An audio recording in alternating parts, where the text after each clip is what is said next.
Hey, what's up, everyone? This is MGX coming to you with another 1v1 for my YouTube channel.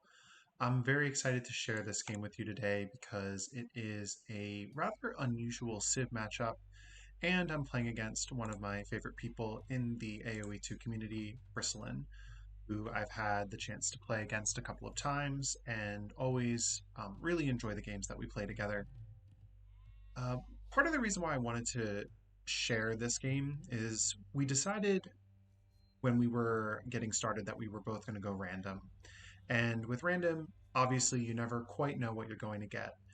But in this case, we both rolled civs that are a little bit unusual, and I don't think I've ever really seen this particular civ matchup. And so I am in green, playing on the right hand side of the map as the Portuguese, and Bristlin is playing as the Incas in yellow on the left-hand side of the map. So as soon as I saw this, one of the first things that went through my head is that Bristlin would maybe go for a tower rush, as that's generally what Inca players do. And to be honest with you, I rarely have seen the Incas play without going for that type of strategy. So I wasn't quite sure how to go about um, my particular strategy on this map, and I figured, well, I guess if I just follow some of my standard builds and get a little bit of early aggression in, I might be able to do some damage and prevent a tower rush from happening. So, something important to mention about the Portuguese is that they are, I believe, the worst rated Civ on this map when it comes to win rate. It's quite low. And I haven't spent a lot of time playing as the Portuguese generally.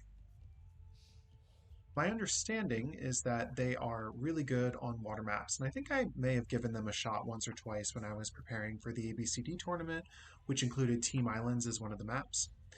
But I have not really played them on land maps such as this.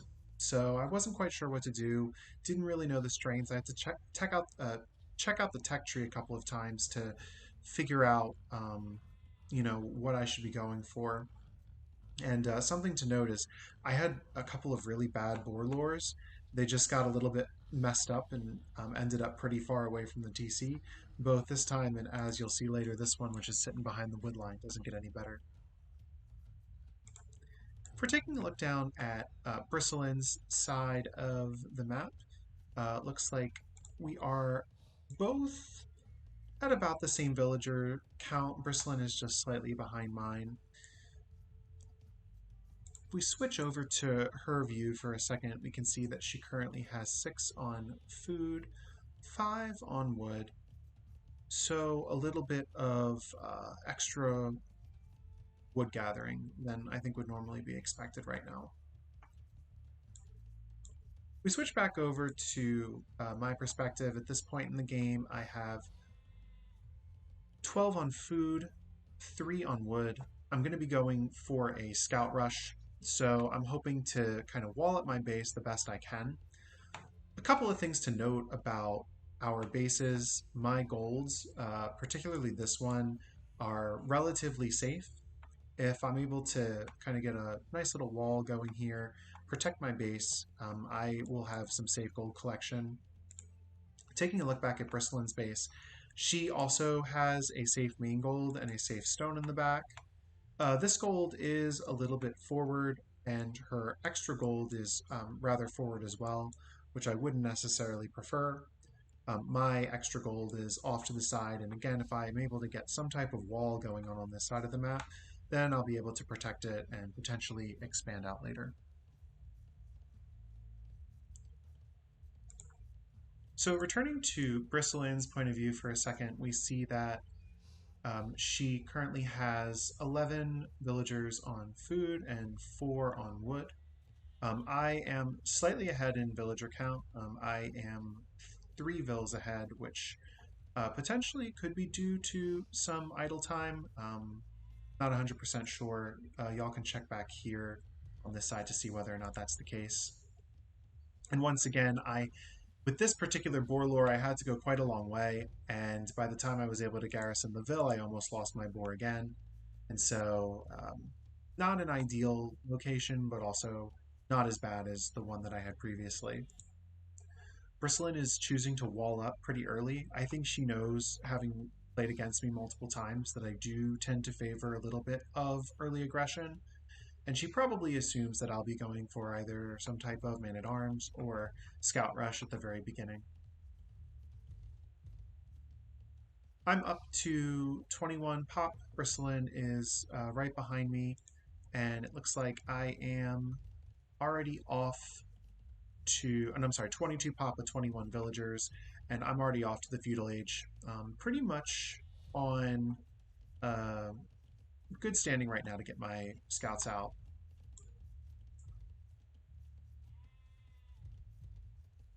Bristlin is continuing to build villagers, and it looks like she'll be going for a little bit more of Villaboom at the beginning. We might be seeing either double archery range or some type of fast castle. We'll have to keep an eye out as we continue to watch through the game. As Bristlin is finishing up her walling on this side, I am also beginning to wall off my base. I'm going to try to have walls that are tighter at the beginning, always knowing that as the game continues and depending on how long it goes, I can expand out if I need to on this side. I'm going to eventually place a stable right here, so that's the one gap that I have, but my entire top side of my base is walled in, and I will have the entire right-hand side of my base complete as well very shortly. I am up to feudal first. I actually hit feudal shortly after Bristlin clicked up, and it looks like she's continuing to finish the wall building around her base as well as get a barracks up. She's up at 25 villagers. On my side, I have just finished getting my stable up, and if we flip back to my economy, we can see that I do not have a lot of food. I'm kind of in desperate need of food, and I think it's preventing me right now. I'm able to get one scout out, but if I want to keep villager production up as well as scout production, I do need to make sure that I'm getting more food as rapidly as possible. I believe part of that was me waiting to get in my horse collar.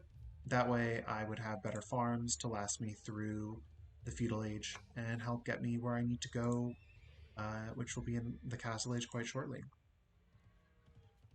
So again, Bristlin has just about finished walling. There's a little hole in the back here, and she is in the process of completing the wall on the bottom side of the map.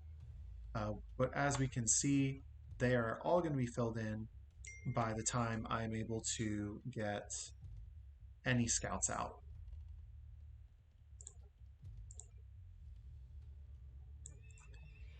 So at this point, I now have my initial scout as well as two additional scouts.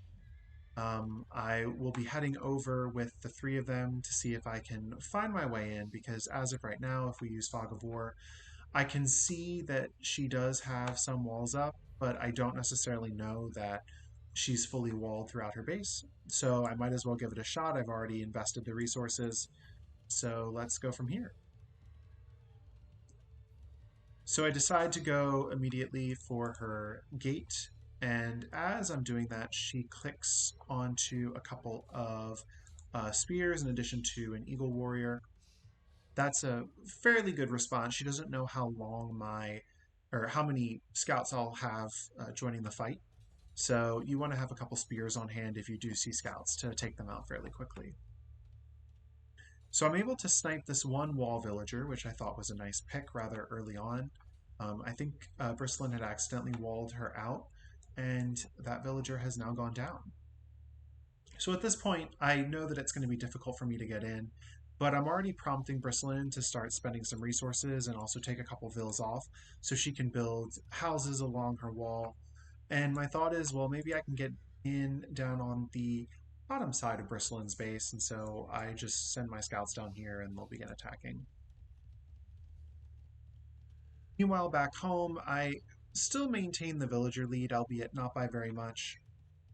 Bristlin is just getting in double bit axe on her side, which is a little bit late, but she also needed to produce some spears and may not have had the economy to get it sooner. So one thing that's a little bit unfortunate here is that, yes, I am about to break through this gate and I was very excited. But of course, the second I break through the gate, the spears will be sitting right on this end, and I'm looking away, which means I'm going to lose a little bit of health on this one scout. But I decide, well, let's see if we can try to run around and wreak a little bit of havoc. Might be able to pick a villager or two off, but Bristlin decides to use her villagers. She's able to get one pick, and of course I run my scouts back as I'm trying to micro, and they run right into the spears and take a little bit more damage. So again, spears are a really good defense. If you see scouts coming, you don't necessarily need to pre-prepare them, but if you anticipate that someone's going to be sending them, it doesn't hurt to build two and have them hanging out in your barracks or on patrol. For going back to villager count, I do have a slight lead. Once again, 37 villagers to 35. I'm doing my best to balance my eco. I have two buildings up at this point. I've got some folks on gold. I have enough food, and I'm going to click up to the Castle Age. My thought here is if I can get some upgrades on my knights, I should be able to pump a couple out and wreak some havoc down here and see what happens. One thing I'm concerned about actually, as I'm recalling as I'm talking about it, is I didn't know at the time that Inca eagles are not particularly strong, but I saw she was building them. So I was a little bit afraid that I would see a couple of eagles running rampant throughout my base. And as anyone who's faced eagles wreaking havoc in your base knows, it's really difficult to get them out once they're in. So I start thinking, well, what might I be able to build? And I decide rather than going knights, which was my initial thought and something that I'm very comfortable with, I should probably build men at arms and, kind of go down the militia line of units. That way I would be able to counter everything that Bristlin has made so far, both the spears and the eagles. Something I didn't really know at the time, and I can confirm this by taking a look here, I didn't know that Bristlin had already built an archery range. I think that may have changed a little bit of my perspective around what I was going to be building. That being said, because I saw some of the units that were in this force right here, it was very likely that I would continue going down the line of investing in the militia line. So I hit castle first, which gives me a little bit of an advantage. I'm able to drop my second TC. My thought is, as I get enough resources, I should be able to get a third TC, but I want to make sure that I'm investing in unit production, as well as getting my eco upgrades like Bowsaw. We're looking back at Bristlin's side. She does not have as much military production right now and is still in the process of aging up to the castle age, but if we take a look, she is getting some of her upgrades in the blacksmith and will be fairly competitive as soon as she's able to get a few units out. And let's actually check this out. In the archery range, she has 2 archers and several more on the way. And again, archers are a pretty good counter to the infantry that I'm building, but I still don't know that she's going to be investing in archers at this point in time.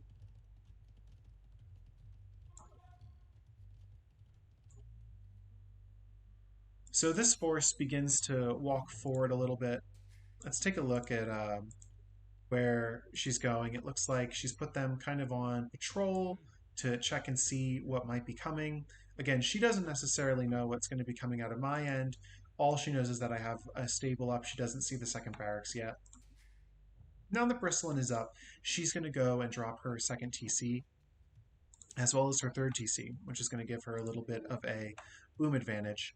As of right now, I have 45 vills to her 39, but if I don't get another TC up, she will very likely outvil me soon. So we'll have to keep an eye on that count and see if Bristlin is able to do that.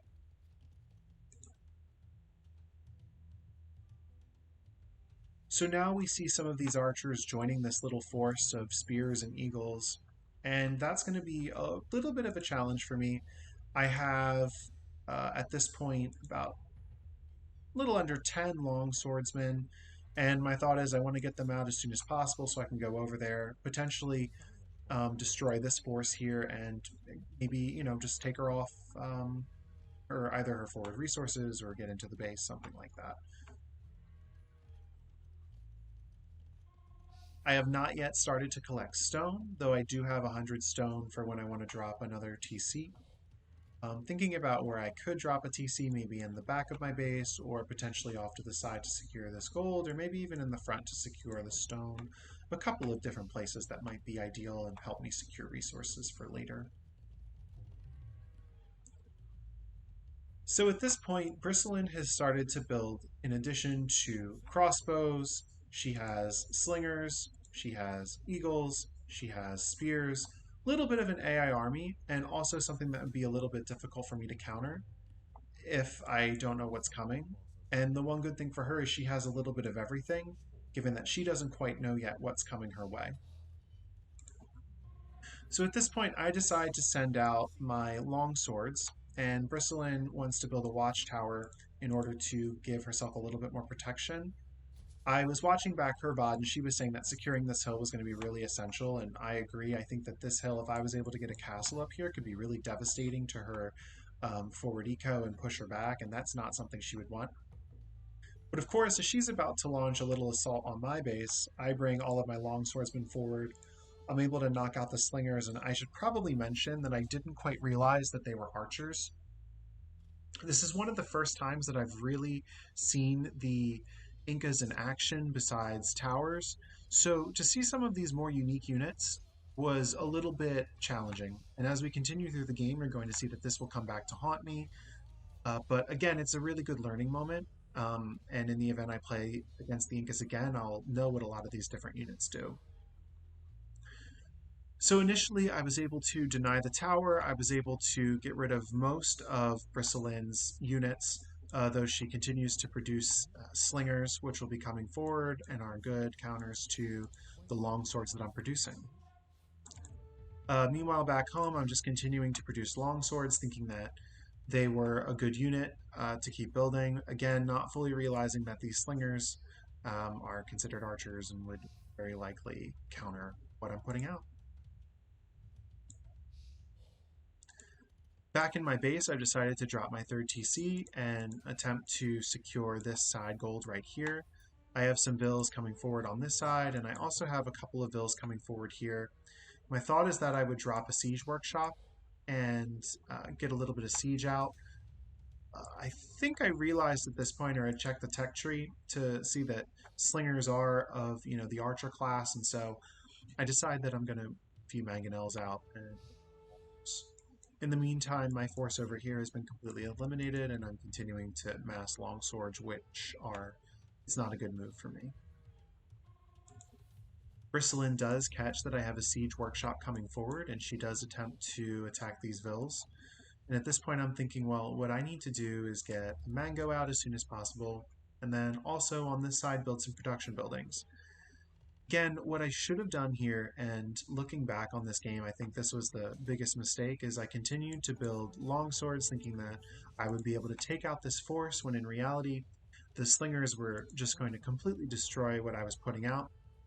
And as soon as I realized, I thought, well, I could just tech into Cav, maybe get a couple knights out, maybe get a couple of light Cav, something like that. And so I start building stables as my production building boom.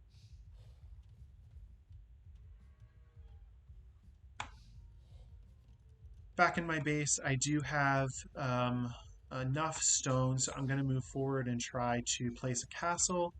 My thought was just as Bristlin wants to secure this hill, I want to secure the hill that's in front of my base. I think the one problem here is I should have been a little bit more forward thinking and tried to build a castle that would be a little bit more aggressive. That being said, given that her army kind of outnumbered mine, I thought it would be a good idea to set up something a little bit more defensive. Bristlin was really smart here and lured my knights into attacking her slingers underneath both tower and castle fire. Castle is able to attack my siege workshop, and I don't really have anything coming out of it at this point. So Bristlin knows now that, because let's take a look at her fog of war. Bristlin knows that I was building extra stables. She doesn't know just yet how many I'm building, but she also knows that I have the knights that were trying to take out slingers. And so she decides to build the Kamiok, which is the Inca's other unique unit. Not gonna lie, folks, I have had very, very, very little experience with the Kamiok, and I didn't know that they were able to rip through both my long swords as well as any cav that I threw forward. So I just start producing light cav, thinking, well, this is the way to go. I've got upgrades on the cav. I'm eventually going to get my +2. Right now they're only at +1. I have my +2 on my long swords. You know, we're in a good place. But of course, this little army right here will completely counter everything that I'm putting out. Not to mention the fact that she has a mango that is attacking my infantry, which is never a good sign. So as I'm producing out my units, I'm losing them quite quickly. My thought here is I need to put some type of pressure on her on this side of the base. If we take a look at my res, you can see that I am about to place a forward castle because I was able to get enough stone. What this forward castle will hopefully do is wreck a little bit of her eco and also force her to, rather than move forward up here, bring some of her units back and refocus her attention elsewhere. So again, during this whole time, I'm failing to realize that the units that I'm building are just going to be completely slaughtered by the units that Bristlin is producing. Um, However, I just decide, well, I guess I'll keep building the light cav as they're good against the slingers, and you know, see what we can do. The castle on this side is about to go up, and Bristlin is now going to realize, after losing a few vills, that I now have put some forward pressure. I watched back the VOD, and I think she expected this, as the sneak castle is one of the tactics that I used to use quite frequently, though have been told is probably not the best idea, and I don't use it as much as I used to. I do get my cav over on the mangonels to try to take them out, but as you can see, the Kamioks, which are +2 right now, are just continuing to rip through me. Bristlin has noticed at this point that there is a castle that is slowly slaughtering some of her villas, and at this point I have a nice villager lead of 103 to 84 pumping out of my TCs.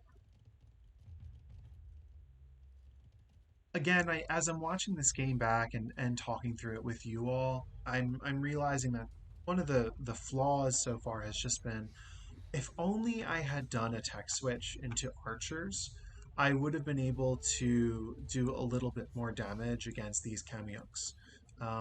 You know, the infantry and the light cav that I'm building are just not doing anything against them. And as you can see, as my units steadily go down, she's able to gradually build a bigger and bigger army.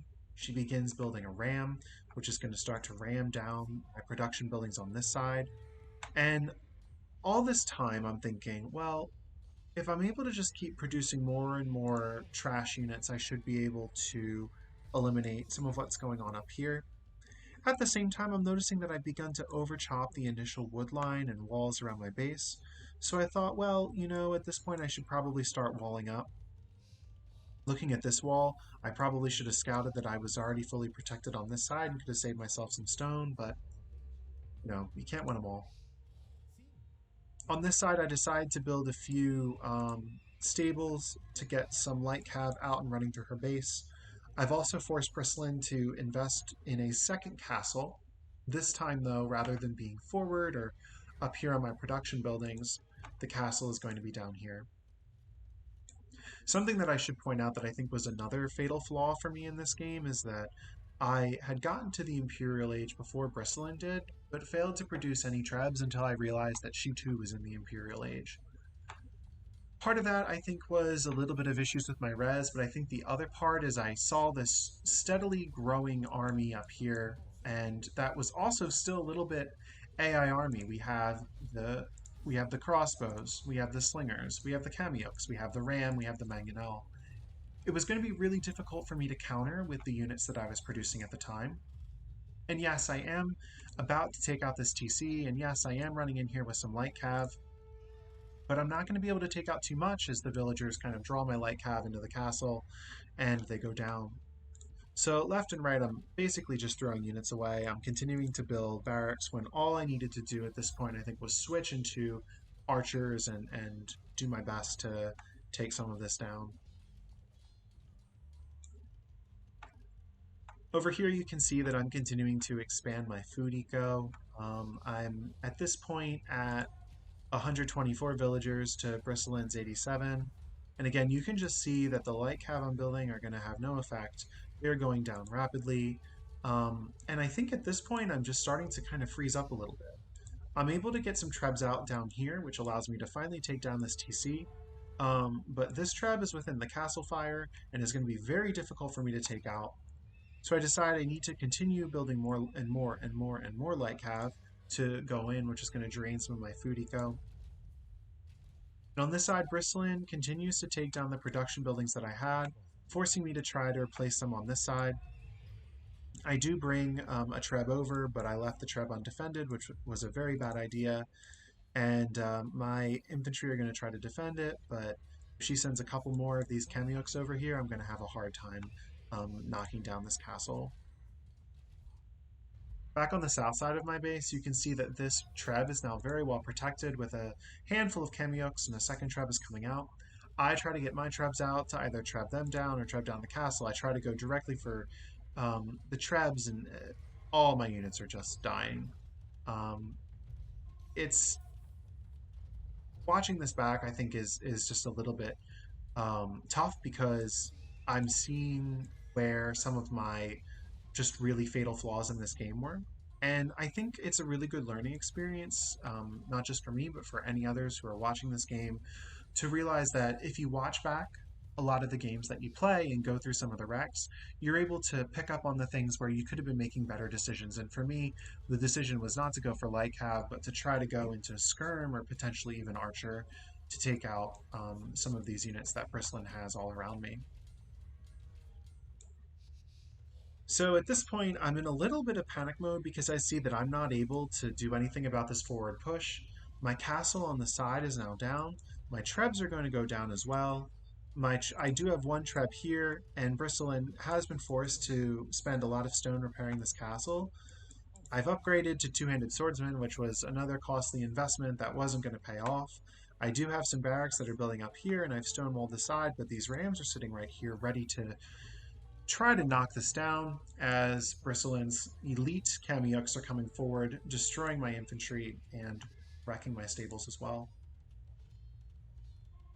Bristlin makes a really smart play here, and she's able to kind of plug the hole where my castle initially was. I try to run around and knock a couple of villagers out by sending in some raids, but between the castle, the TC fire, and the archers, this is not going to go very well for me. If you see the score is flipped, and Bristlin is now very much in the lead. Eco-wise, I'm at 140 villagers, which I think was just kind of my defense mechanism way of feeling like I was saving myself, when in reality I just couldn't figure out how to move forward.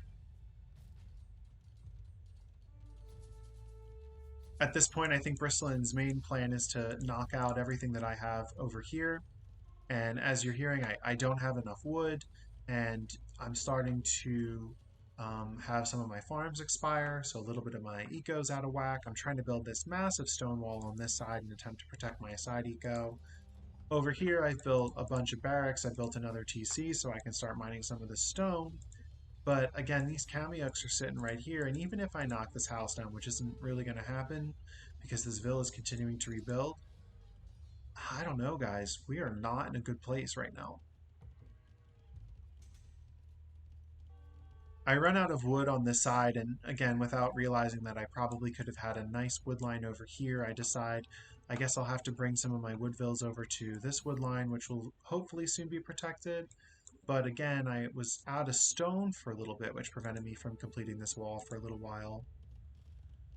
Meanwhile, I'm still trying to do a couple of raids, all of which are quite pointless. Bristlin is continuing to mass the elite Chemioks, and if we take a look back on her side of the map, there's just so many of them, 25 alone in this screen, not to mention the fact that she's now working on attempting to get through This side, she has 7 Kamyuks, slingers, and crossbows, and is also going to be building rams.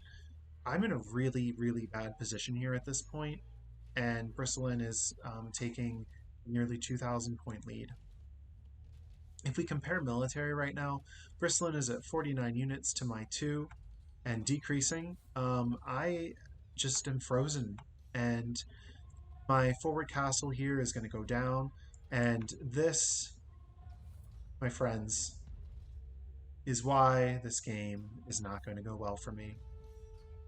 The Elite Kamyuk. Beware the Elite Kamyuk. That's all I have to say.